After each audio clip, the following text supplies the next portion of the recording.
Good morning, ladies and gentlemen, and welcome to the Scott Stedman podcast. I hope you are having a wonderful day as Christmas is approaching. I hope you got all your Christmas shopping and you're not as stressed out as I am because it is the busiest season of the year for me.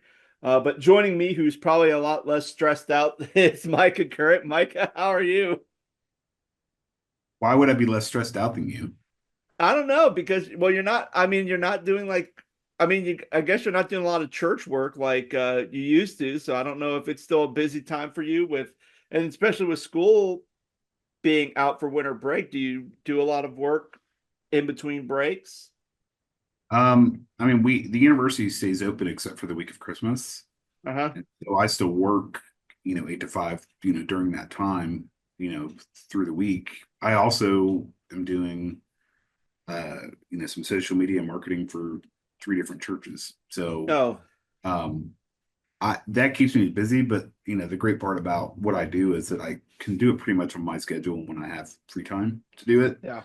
and I don't have to be physically, on site at the Yeah. church doing that for, unless they have some sort of sound issue or video issue or something like that with their streaming or soundboard or whatever. In that case, I will, make an appearance, whether that's before Sunday or quickly before the service on Sunday. So, but other than that, I'm good.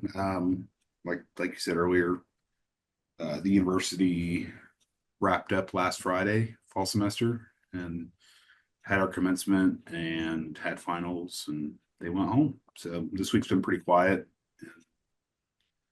As a matter of fact, I'm the only one in my office currently as we speak. And it's snowing in Southwest Ohio. I don't know if it's snowing in Columbus, but It's not yet, but we have a funeral today it's coming. and some people were driving from Cincinnati up here for the funeral, and they said they did run into a little bit of snow when they were Yeah. driving up from Cincinnati. So yeah, I think it's warm enough that it's not sticking to the roads or anything, but it's pretty to look at because it's covered on the ground and stuff. So anyway, anyway, so before we dive into our topic, stories gone wild, and Micah, I know you have a a good wild doozy. story, a doozy, and again, it involves our wonderful denomination or movement that we're a part of called the Church of God Anderson. So, what's going on with that, man? You think we're ever going to get in trouble one day for this? If people actually listen to this podcast. You mean like speaking the truth? Oh, oh. I mean, you said the D word just a few minutes ago, I denomination. know. Oh my goodness. I know I did say that, didn't I? I Yeah, probably am.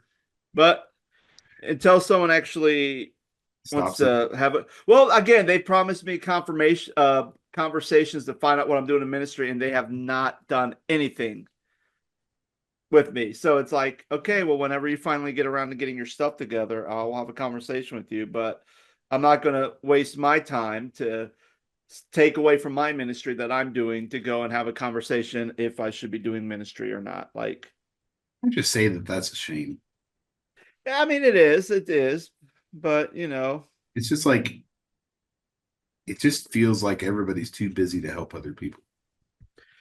well, I think a lot of it would be, well, I think also it's could be, when you have volunteers that are trying to do important stuff like credentialing, especially if you're in a state that has a bunch of districts and you have to deal with not only you're trying to get people credentialed, make sure everything, get other volunteers to join for a meeting to meet with these candidates so they could get approved to be ordained in the Church of God and all this stuff. Like you get down to a point where you just go, okay, do I have reliable people? Because some years you could have reliable people, and other years you may not have reliable, and you could tell because the whole team drags from it. And plus, with Zoom now, I'm sure you could easily do that through a video conference, but most people still want to prefer to meet in person. But even then, you might have some struggles with trying to get people to join a Zoom meeting, which, if that's the case, then it's like, well, maybe you shouldn't be on this, you know, team anymore. But Well, then that's a again, whole different topic. and then again on the other side of things, where you have some of these. I know we're going to do another topic on kind of passing the torch in ministry and when it's time to do that. But like, you know, picking on my dad here for a second, but like he's great example of this is that he is on the Pastors Fellowship Steering Committee. They traditionally meet, Pastors Fellowship traditionally meets in Kentucky and Lexington, no, Winchester, Kentucky at Winchester First Church of God. And they host it every single year, and they have for the last 50 or 60 years. But the steering committee meets throughout the year to discuss and plan the upcoming year's Pastors Fellowship. These guys drive from all over the country, and it's Hmm. like just to have a meeting for a couple of days. And it's like y'all could have just done this on a Zoom call and be done in a couple of hours. And I get the fellowship aspect of it, but it saves time, money, gas, food, lodging, all those Yeah. things to jump on a Zoom call. Yeah. I mean, I Which is hear funny you. because in the grand scheme of things, because when you think of the how big our country is, for example, when people drive and travel and travel a great distance, I work on a pretty large campus, and the majority of my meetings are over Zoom because I don't have to walk across campus. I know first world problems, right? Yeah. But yeah, it's fascinating. Yeah. So, what was the wild story you had from Anderson? That's just what we Yes. going on a whole tangent. No, That's it's all good. fine. Um, so you and I've had this conversation before, Scott, but like you know, Church of God used to have what was called Ministry Connector, and that was where they used to post jobs. Uh, and they never kept it up to date, and it was just a hot mess. And then it went away, and then somebody got mad, and they brought it back, and then it went away, and then they brought Atlas into the picture and spent all this money on Atlas, and it doesn't work great. And so I think I mentioned in last week's episode or the weekend before's episode that my minister credentials had expired and I needed to pay to renew them. And that was that. It was the episode where you said that I was evangelizing to people, and the Mhm. person came into my office and I was talking to him, and you said I wasn't allowed to preach to him because my credentials had expired. But um, I got that email notification, and I finally got around to opening it, and so I opened it and I clicked on the link that opened Atlas, and I'm trying to pay my credentials fee, and I could not find it. I just like how wonderful Atlas is to navigate, and it's just not a great website. So anyway, um, I go on and I can't find it, and I sit there and I just stare at it for 20 minutes.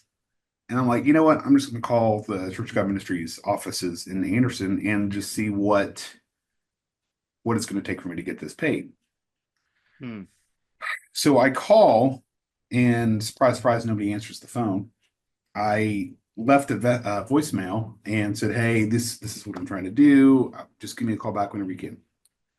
A couple hours go by, I get a phone call back, and a lady, nice as can be, calls me back and she's like, "How can I help you?" And I'm like, "Well, I'm an ordained minister through the Church of God, and I'm trying to pay my ministry registration for the year, and I'm having a really, really hard time, um, finding where I pay my ministry fee on Atlas." And she was like, "Do you see the next tab at the bottom of the screen?" And I was like, "Yeah, but it's not at the bottom of the screen." And she's like, "Well, if you click on that 4 or 5 times, there's 4 or 5 pages of information, and at the end of that, that's where you put your information in for your credit card." And I was like, "Okay." She's like, "Do you want me to stay on the phone with you while or I'm sorry, while you put in that information to make sure that the payment goes through?" And I was like, "I mean, if you'd like to, but I'm fairly confident that I can make that happen. But while I have you on the phone, can I ask you a question?" And she's like, "Sure. What's going on?" I said, "I've asked this question in the last 3 years. Um, when I go to renew my credentials registration, but nobody can seem to give me the answer. But I have not worked full time in a church in 2 years. Hmm. I don't collect a pension, retirement, health insurance. I don't pay into servant solutions. I don't do any of those things. Why do I have to pay for registration if I'm not actively serving in a church when I work in a higher education institution that pays everything I just listed. Mhm. Her response, and I'm not even kidding, was, "It's taken care of. Merry Christmas." And I was like, "What?" And she was like, "We paid for it. It's done. It's taken care of. Merry Christmas." And I was like, "Are you sure?" And she was like, "Yeah, we took care of it. It's fine. Just have a Merry Christmas." And so I was like, "Thanks, you too." And so like she didn't answer my question. Again, so this is the third year in a row that I've asked this question of, if you're not serving in a church locally, you're not collecting a pension or paying into some sort of tax situation, or being in a nonprofit, receiving any sort of benefits from the Church of God, then why do you pay for registration? Well, and I guess my question is what benefits am I actually getting from the Church of God before a 501c3? Yes. Even that's kind of And this isn't bashing no. the Church of God, but it's just I want to know. Yeah, and If see, I'm I not think pastoring a church, then why do I need to pay for registration well, for something I'm not I even paying into? and I think and that's the thing. I know they want to charge all this registration because, to kind of help with, pay the people who are kind of overseeing all that, and then also just making sure, some of that money goes into Atlas or, make sure that's running Oh, somebody told me, smooth. and I'm going to mention their names. They spent way too much money on Atlas, and they voted on it at General Assembly, and didn't realize, they being the people that voted on it, didn't realize how much Atlas was really going to cost. And that's why things went up. That's why prices went up for registration for both credentials and for churches. And then, and if that's true, then why didn't anyone there say, "Hey, how much is this going to cost? It probably How much shows is their, this going to cost us?" it probably Because shows ignorance.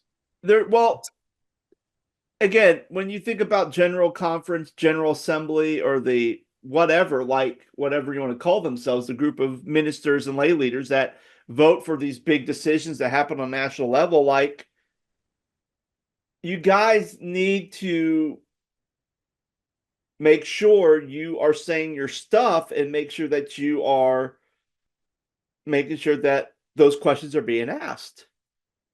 And if you're not asking those questions, you vote for something, then don't get mad when something increases.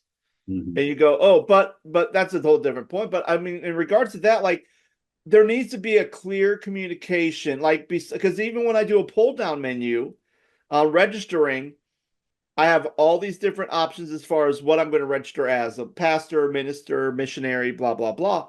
But then they even have a thing for retired ministers, which I know retired ministers have a little bit of a discount because they're retired, they're not making money. So but regardless of that, like, when I think of any profession, and I might have mentioned this just to you in private, like when Laura was an attorney, she was paying her dues to keep her license active. But then when we moved to Virginia and she wasn't going to, and she felt like I don't want to practice law anymore, she just went to the state of Ohio's website and said, I'm going to be an inactive attorney. So she doesn't have to worry about A, paying a due, or B, getting her continuing education.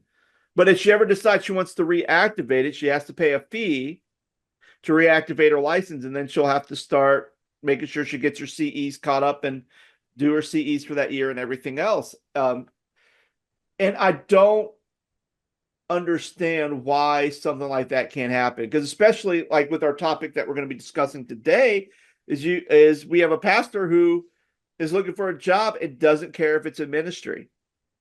And if there are pastors who are not actively working in a church, or maybe they're volunteering at a church instead of actually working and getting a paycheck and getting some type of compensation from the church, then why should they have to pay the $80 a year to keep the registration active if they're not actively doing ministry to the point where their credentials and the 501c3 and all that stuff's on the line? Like, to me, I feel like that is not a very good system, and it needs to be communicated clearly, like, hey, and then and again, communicated clearly and not like, oh, we took care of it. Because, for me, if I was to say that and someone said took care of it, like, what do you mean you took care of it? Am I no longer, did you just right there on the spot, just like put me as inactive and I no longer have my credentials anymore, or I still do? Like, there needs to be some type of clarification of what this means and kind of go from there. But I think that's the hard part when everything is, even though it's the national that registers you as a minister, and they're the ones who kind of say, okay, you're officially, a minister of the Church of God movement, but it's the states that basically say, okay, yeah, you're good. You do all the work. So the fact that there is a Disconnect. not a disconnect between the state and the national office, and we talked a little bit about that when people are losing their license over signing a petition on the Cog Affirm website, um, and how even though nationals like, oh, that's horrible, why would you? It's like, well, then what are you going to do about it? Like, really, what are you going to do about it? Because what you're going to say, oh, we're reactivating this person, and they say, no, we're not. Like, when do we get to a point where that stuff kind of happens and everyone knows exactly what's going on? So the whole thing's messy, and there's not really a good system or a good rhyme or reason to why it's happening the way it is, but it just leaves a lot of people frustrated, and it leaves a lot of people who are just like, well, I don't want to be a part of this circus anymore because it's not fun anymore to ride on this merry-go-round that we Well, I call. also heard too that like there are entire states that are taking a stand against the upping of the charges as far as the cost to pay for credentials and for churches. And here's the thing, if you're a pastor and you're working at a church, I wouldn't understand why your credentials couldn't be tied into the church fee. Because if the yearbook's saying that you're a registered minister and you are working at this specific church, then if I'm tied to a church, I shouldn't have to pay anything, or it should be less because I am doing ministry at a church. Like, I think that would be, or don't just say all churches. You have to figure out, like here's the thing, like the way the United Methodists do it, they have their apportionment that they have to pay each year to kind of keep everything active. And it's based on how many members you have in your church. So if you're a small church and you're only averaging 30 people, then maybe your cost is going to be less than a church that's averaging 5 or 800.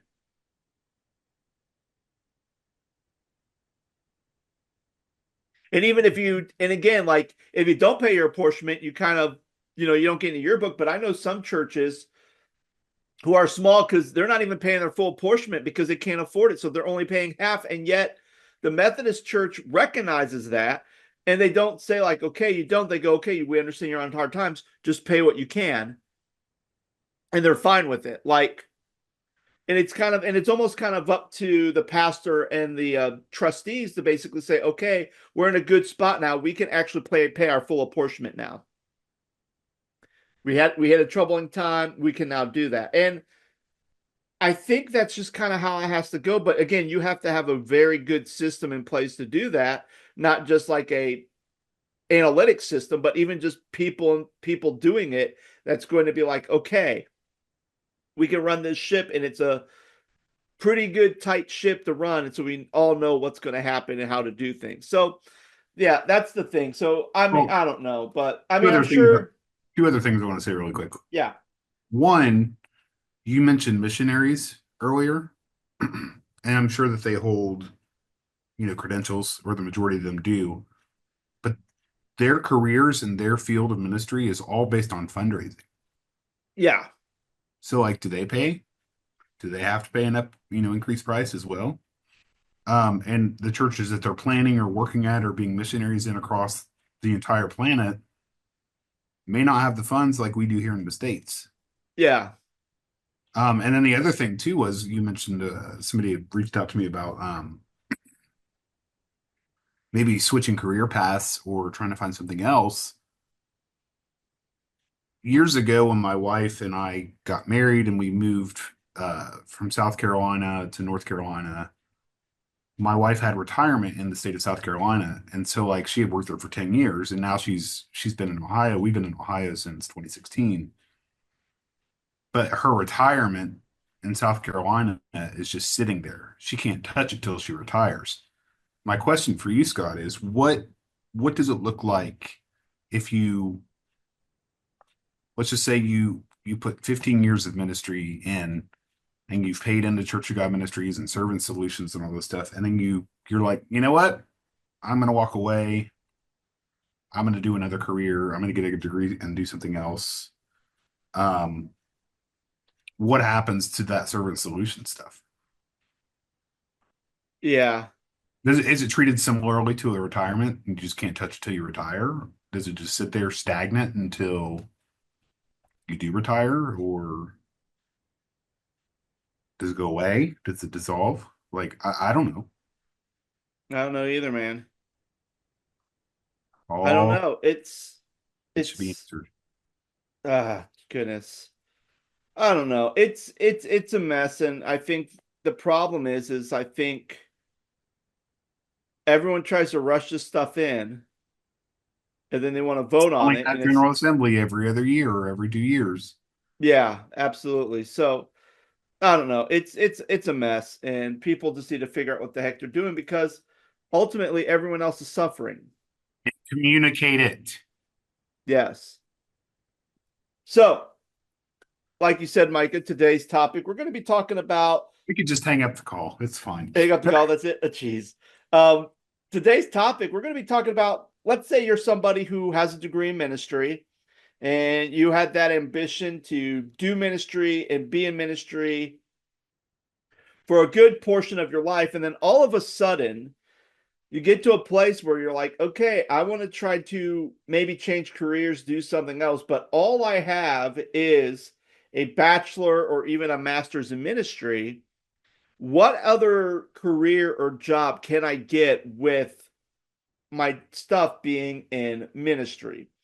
And I think that's a really interesting topic. It's a good topic. So Micah, I mean, right now you I guess kind of talk a little bit about kind of where you're at, but I mean, you're ordained, you went to seminary, but yet you're working at higher ed at Miami U. So what's some of the so kind of how did you get your job, and was there kind of a hurdle with you having a ministry degree that kind of was a challenge for you to even find work outside of ministry? Um, it's a great question, Scott, and I think that I started at Miami University in 2016, and I was still working bivocationally at a church. The church position that I was working was part-time, and um, it was so part-time that I needed some sort of supplemental income. So I ended up started, you know, putting feelers out there to the university because my wife got a job here first, and I really didn't care what I ended up doing. I just needed another job that was full time, and I said I might as well get a job somewhere that offers good health insurance, that offers retirement, that offers security and respect to those things. And um, free education was another one, which was a no-brainer um, for me, my wife, and my children. And so at the time, it was like, well, I don't know how many kids I'm going to have if I'm going to have kids, but if that's the case, then at least they'll be able to have an education that's taken care of. Um, so I started putting feelers out there, Scott, and like you said, I went to Anderson for seminary. I went to undergraduate college at West Liberty University. I have 2 bachelor's degrees in music performance, and to be honest with you, a lot of stuff in higher ed is very specific in respect to what degrees they want to cover the job description, if that makes sense. So like when you Mm-hmm. go, for example, look up Miami's website and look at their jobs, they'll say they want a master's in education, but they want a master's in higher education and administration, student affairs, XYZ. Most of the time, just the master's available suffice, which is what I have now. Um, but at the time, back in 2016, it was, Miami offers what's called classified and unclassified positions. Classified positions are hourly positions, and unclassified are salary positions. So, Hmm. like the classified get paid a salary, classified get paid an hourly rate. And so, Yeah. um, the long and the short of it, Scott, is that I pretty much took everything off of my resume to get hired because the job that I ended up getting, the first job I ended up landing at Miami, I only needed a high school diploma. And Mm. so I took a seminary experience off of there. I took my, I just put that I had graduated college. I didn't put like the specifics of the degrees that I had earned. Um, put that I had a high school diploma. Also, really, it doesn't hurt to network, but like when you know certain people within the university, it helps because they can put a good word in for you, or they can talk to people because they know people across campus. And so really what I did was dumb down my resume.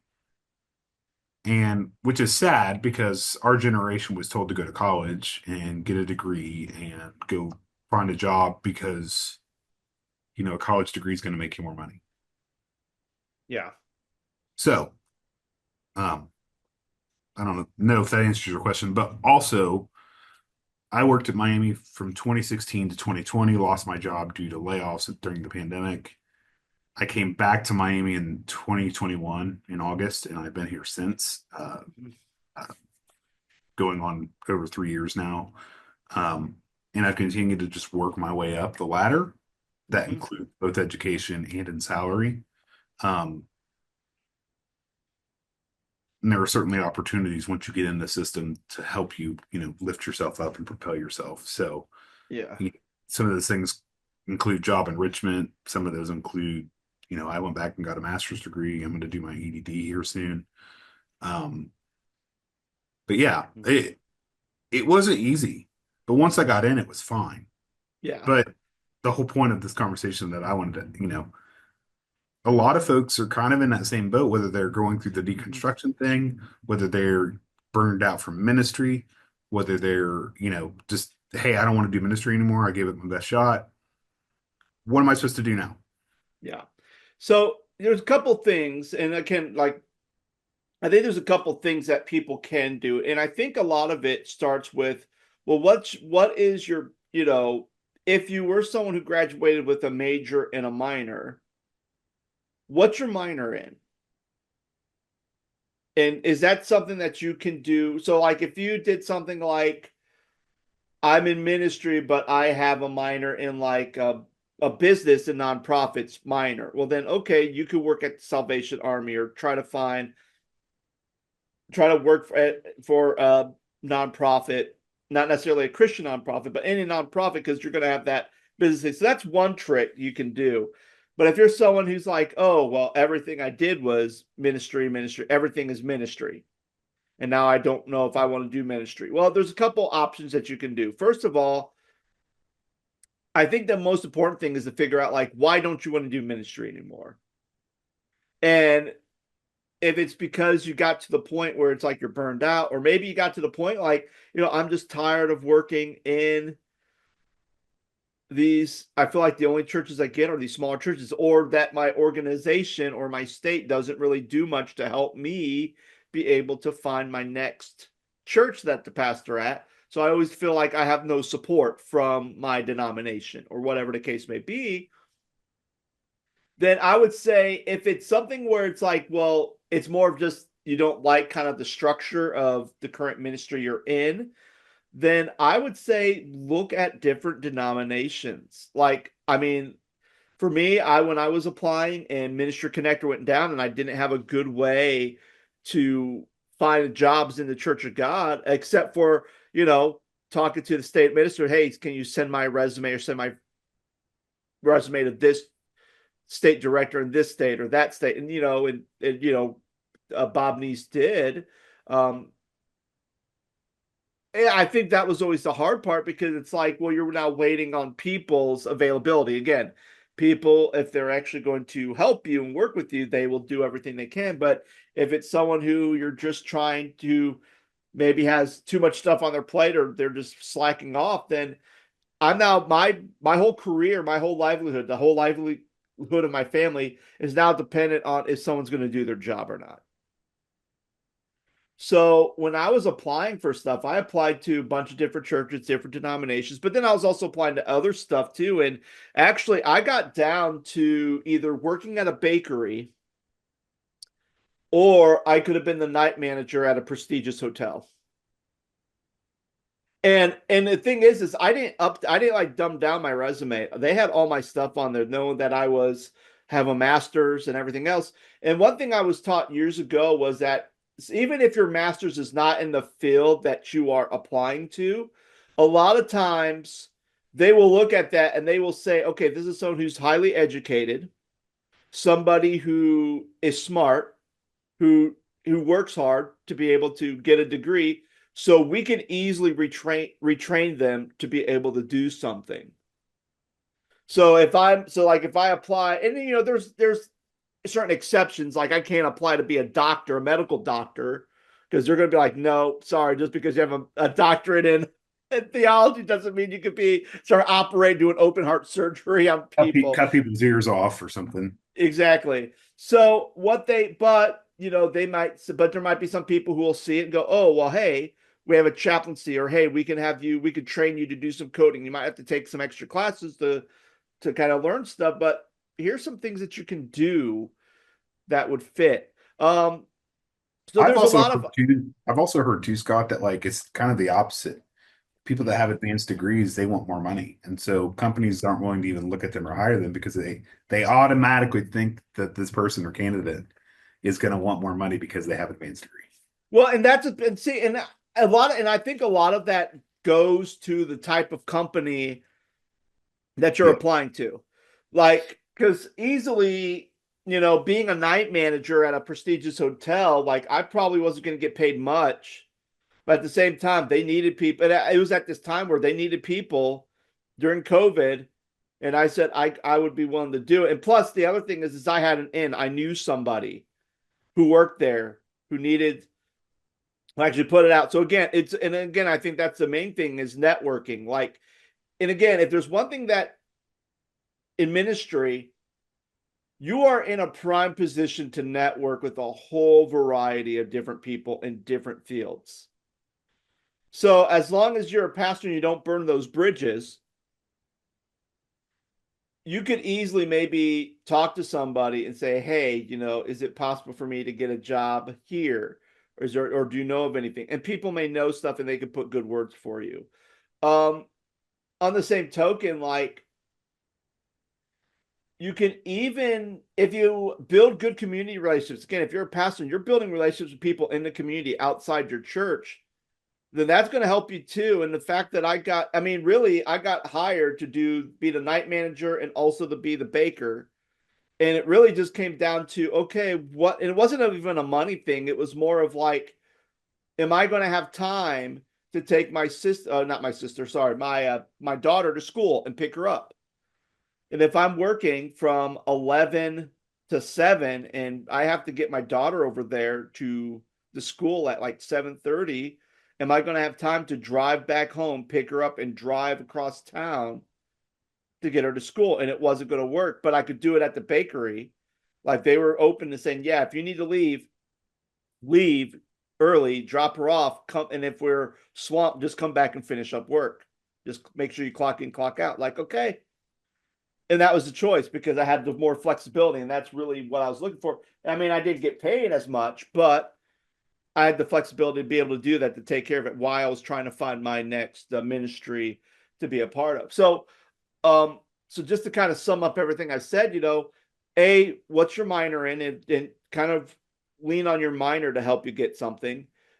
B, network, make sure you have good networks, and B, don't be afraid to put yourself out there because you never know who's hiring. And again, a lot of it's in the company. They make like, oh, this is a low paying salary. You have a master's. Why do you want this job? Like, I mean, I got a lot of those questions, and it's like, well, frankly, I just need something to, and be honest, like, I just need something to be able to take care of my family. Like, Also, too, that provided a sense of sabbatical and healing for you during that season of your life. Yes.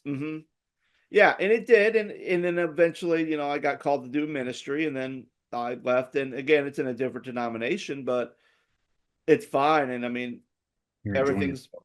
I'm enjoying it. Things have been good, so I can't really complain. Um, but I think the other thing too is when you're sending out resumes or do something, a lot of times as pastors, you may be like, "Oh, well, I prepared sermons, I preached, I visited people in the hospital." Like when you're kind of putting like all the stuff you did, and I would say like when you're doing a resume, if you want to remove that stuff, you can. But I would even say if you keep it on there, like instead of saying like I prepared sermons. You could say I do research and preparation. I did research and preparation for for for services. If you put something, because all you're doing is it's certain keywords. And I think that's the one thing too. Like when you're looking for a job, especially if it's something outside of your wheelhouse, when you read the job description of what they want and kind of what the requirements are, really look at the requirements. And if they need someone who's very good at staying on task, being prepared, need to like kind of jump in and be on call at a moment's notice. Well, pastors, what do you do when someone calls and said, "Hey, I'm in the hospital"? We stop, we make it change into our church gear, um, and we go visit people in the hospital even if it's during dinner with the family, we get up, we leave to go do that. So that's something that you can kind of say, like, you know, always prepared, very flexible, always prepared to jump in at a moment's notice. And then here's the ways I've done that by when people were in the hospital or people or their family emergencies, I would have to get up, I would have to go visit people and take care of things. Um, and I think those are the type of things that when you look at job descriptions and what they're asking, think about, okay, I do that in my field. So I can kind of tailor my resume to kind of say, I do this. And then that's going to get people to look at you more because they know, okay, even though you have a degree in ministry, what you're actually have been doing in ministry really shows you that they are capable of doing this job. They may need a little bit more training, but they already have a good foundation to do this job. They just need some of the detail tweaks to be able to help do the job effectively and efficiently. Yeah, I think, you know, um, when my friend reached out to me yesterday, there I immediately thought of a couple of my friends who work here at the university. They work in the career center. And so basically the career center at Miami, it enables and helps and empowers students to, practice resume writing, practice interviews. They do mock interviews with students, things like that. So anyway, I reached out to them yesterday and forwarded my friends' resumes over there. And they've done this for me too. Like, here's your resume. You have a great skill set, but this is what I would do to improve it.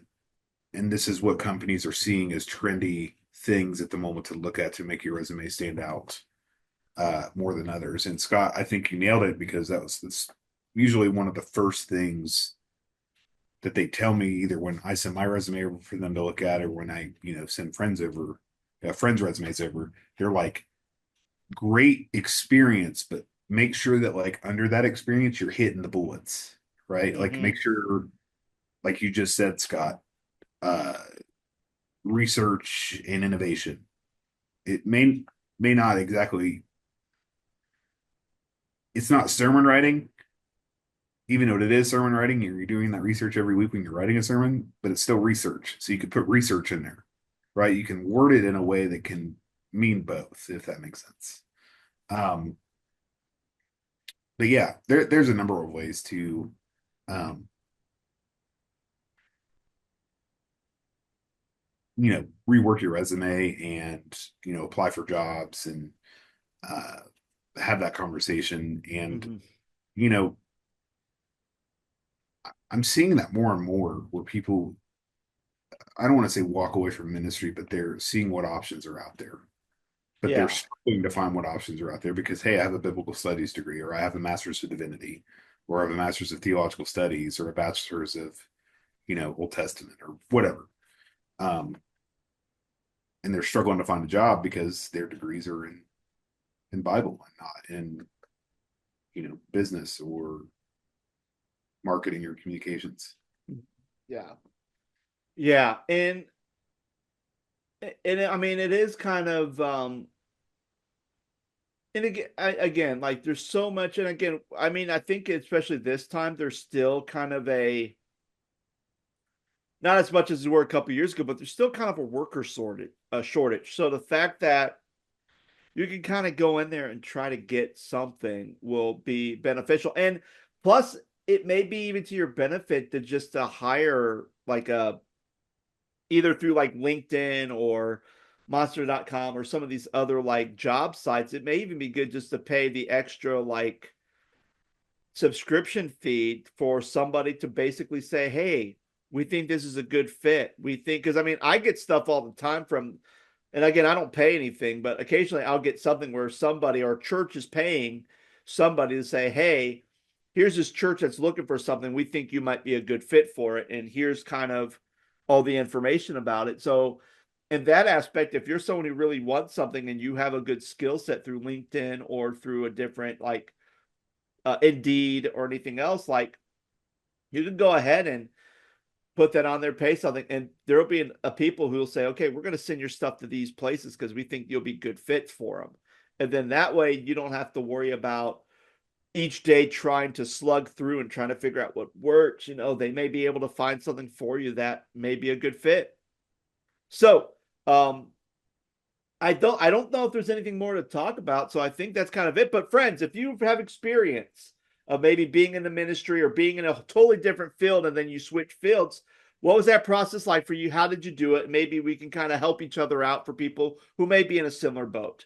So friends, I hope you're doing well. I hope you have a great Christmas, and we'll be back on with another episode. Thank you for listening to the Scott Stedman Podcast. The Scott Stedman Podcast is made possible by support from our listeners. We thank listeners like Patty and Scott, whose support goes to this podcast's continual growth and maintenance. If you want to support this podcast, you can do so in a number of ways. First, feel free to give us a 5-star rating if you enjoyed this episode and share it with your friends.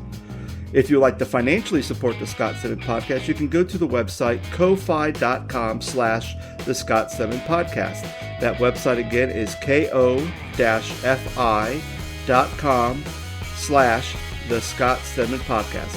Thank you so much for listening.